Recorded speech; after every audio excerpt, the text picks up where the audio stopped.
got one big hit on your hands. Well, the Whopper's one big hamburger. Yeah, have it your way. Well, special orders never used to upset the Burger King, but the only tune the company's been singing of late is about how they're tired of paying higher American taxes. It's a sour chord for the American people as protests have sprung up over the decision to purchase the Canadian coffee company Tim Hortons and move everything corporate, lock, stock, and frozen meat lockers right north of the border. So then, is this the final tipping point of getting those tax laws changed, or just another company doing what is necessary for their stockholders? Welcome to MidPoint. Chief economist for the Heritage Foundation, Steve Moore, joins us today. Steve, pleasure to see you again. Hi, and I hope you're right. I hope this is the tipping point for a broad reform in our tax system, so companies want to come here rather than want to leave, especially when you're talking about a hamburger company like Burger King. I mean, this is one of the iconic companies in America. See, what's happening in the background there right now is Burger King knows that we're talking about them right now, so they've started some sort of a fire alarm. They want you to stop talking about it, Steve. They want you to stop. It's exactly. A conspiracy. I think Nancy Pelosi pulled the fire alarm. Hey, here's a good one here. Burger King says this is about growth, not taxes. Here is Lee Shepard. Here's a quote. Contributing editor at the publisher Tax Analysts. As soon as he heard that, he said, that's complete piffle. Okay, is it piffle? Look, companies are leaving the United States in droves. We've seen dozens of them in the last few years, and major American companies have been talking about this or actually moving. Companies like Pfizer, one of our most important medical companies, companies like Walgreens, now Burger King. I mean, my goodness, what needs to be the wake-up call when McDonald's leaves the United States? And these companies are leaving for one good reason. The United States has the highest corporate tax rate in the entire world, and you can go to countries like India or Indonesia or Ireland and pay 1/3 the taxes that you pay here. A lot of the CEOs feel like they have a fiduciary duty to their shareholders to move out, and I want a tax system that incentivizes them to come here and create jobs in America. Well, when you talk about numbers too, let's point out that in Canada, there's a lot of numbers that are being thrown around, but I have it right in front of me here. Tax Foundation study, the average effective rate in Canada is about 22% a few years ago, and it's likely today. So when Burger King comes out and says that this is all about our stockholders, it really is a great dodge, isn't it?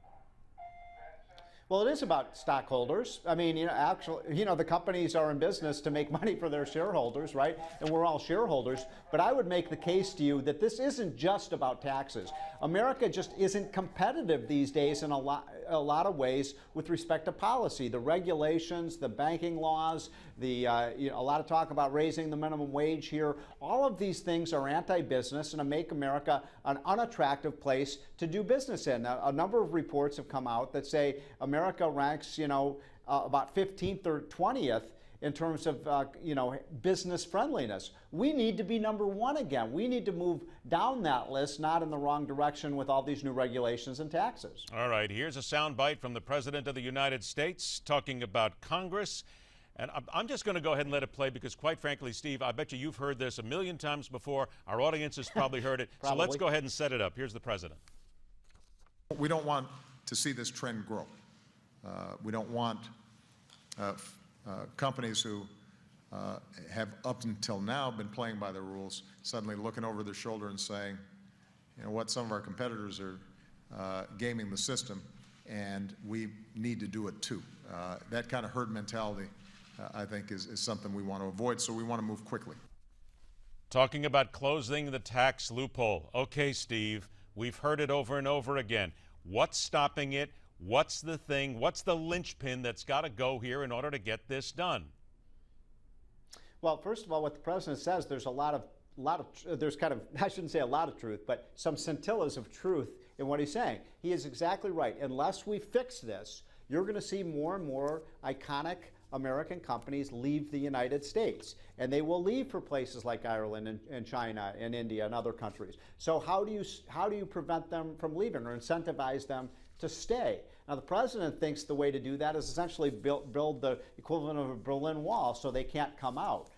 So they can't leave. I would say the better way to fix it in the long term to make America more competitive and a more business-friendly place is fix the corporate tax system so that we're competitive. we're 10 to 15 percentage points above the rest of the world. Is it any surprise, Mr. President, that these companies want to leave? Why not fix the corporate tax system like two of your own commissions that you appointed said would happen if we didn't fix the corporate tax system, that we would become uncompetitive? Paul Volcker, remember him? He ran the Federal Reserve in the late 1970s and in the 80s under Carter and Reagan, you know, a great American economist. He told President Obama, if you don't fix this corporate tax system, companies will leave, and that's what's happening right now as we speak. All right, I got about 60 seconds left. One more thing here, the minimum wage increase. A lot of people are looking at this saying, hey, what a great idea. We're going to earn a couple of more bucks. But, Indy, these are sustenance jobs. These are people just basically trying to hang on and put enough food on the table. I mean, isn't this just a dangerous precedent to set? Well, it's actually not heads of households. The vast majority of people who earn the minimum wage are not people who are the primary breadwinner in the family. Most of them are teenagers or young workers under the age of 25. A lot of them are second or third workers in the family. And, you know, when you raise the minimum wage, what you do is price a lot of teenagers and young people out of the workforce. That's the worst thing you can do if you want upward economic mobility. You want to get young people into the labor force, because if you don't have that first job, you're not going to get the second, third, and fourth. And I don't know about you, but my first job was $2.10 an hour in the Chicago area working for a warehouse. That was one of the most important jobs I ever had. Because, and I want you to go ahead and say it because you said it in a column, why was it? Yeah, you learn work skills. You learn how to show up on time. You learn how to be courteous to your boss and to the customers. You learn how to be a good, productive worker. Well, but it also taught you that at 17. But it also taught you, as I read right, it taught you didn't want to work in a warehouse the rest of your life, right? Exactly. It taught me I better take education and schooling seriously, or I'm going to be packing these boxes for the rest of my life. So that's an important lesson, too. Big lesson indeed. Steve, it's always a pleasure to have you on the show. I'm so glad you didn't have to head for the fire escape. So we'll make sure that you don't have to do it ever again. All right. Thanks a lot, Steve. Thanks. We'll keep Nancy Pelosi out of the building. Please do. That'd be a good idea. All right.